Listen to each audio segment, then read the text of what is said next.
Yo l'équipe, j'espère que vous allez bien.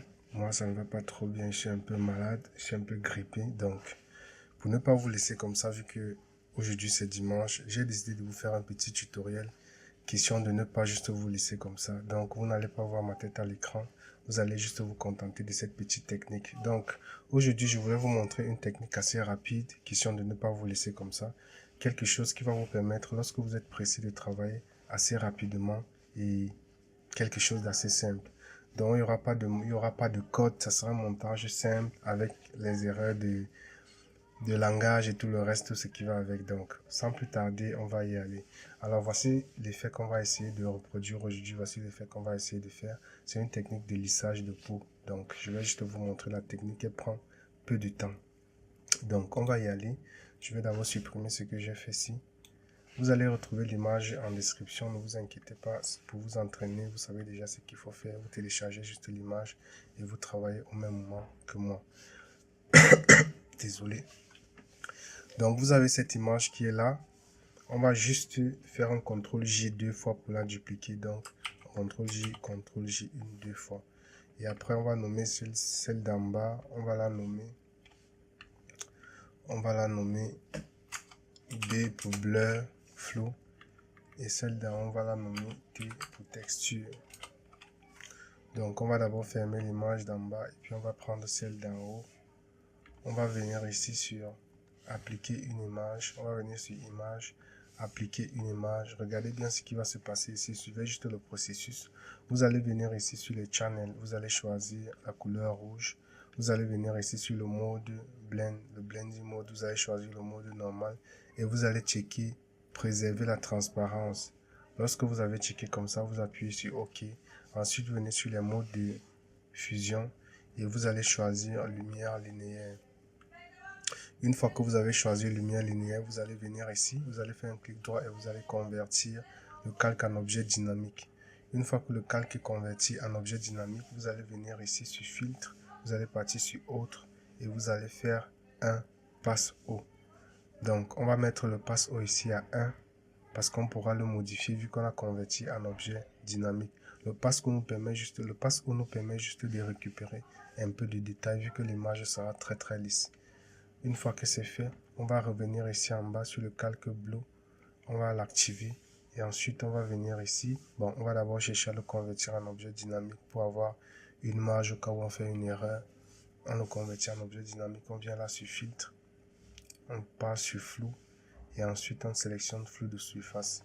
Donc ici vous allez essayer de jouer avec le flou de surface en fonction de la quantité de lissage que vous voulez. On va dire ça comme ça. Donc je vais laisser ici à 36 et ici à 90. Vous n'êtes pas obligé de faire la même chose que moi. C'est en fonction de votre image. Il ne faut pas aussi abuser, sinon le truc sera trop fake. N'oubliez jamais ça.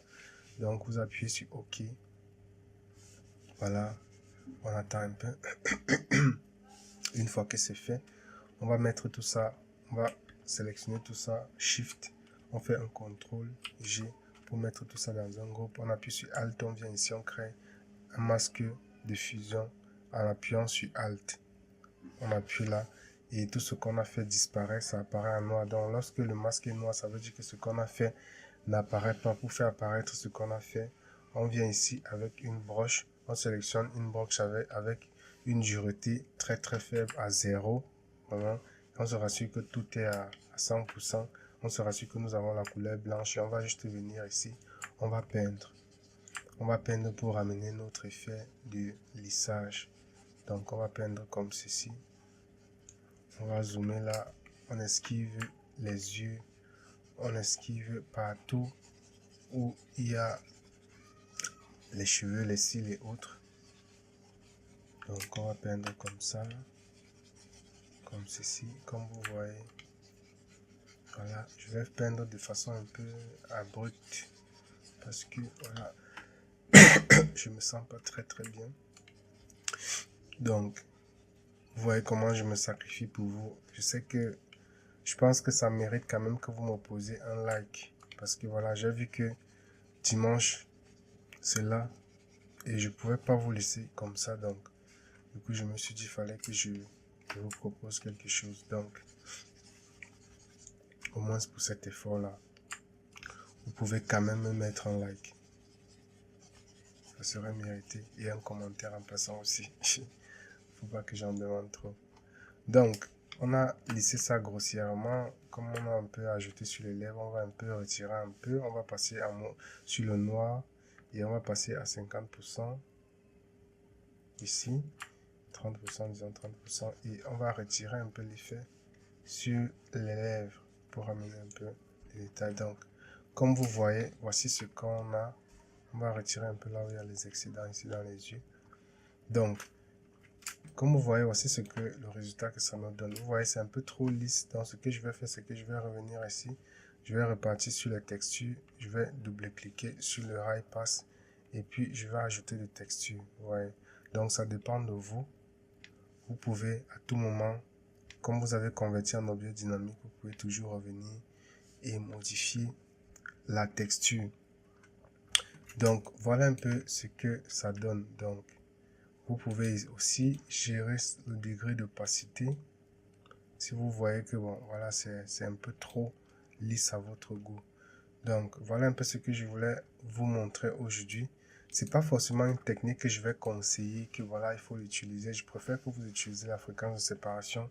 Je voulais juste vous montrer quelque chose comme ça parce que j'ai vu qu'on était dimanche. Donc, c'est une technique qui peut aussi vous servir lorsque peut-être vous travaillez dans la manipulation photo et que vous avez besoin de quelque chose d'assez rapide pour pouvoir lisser la peau de votre sujet.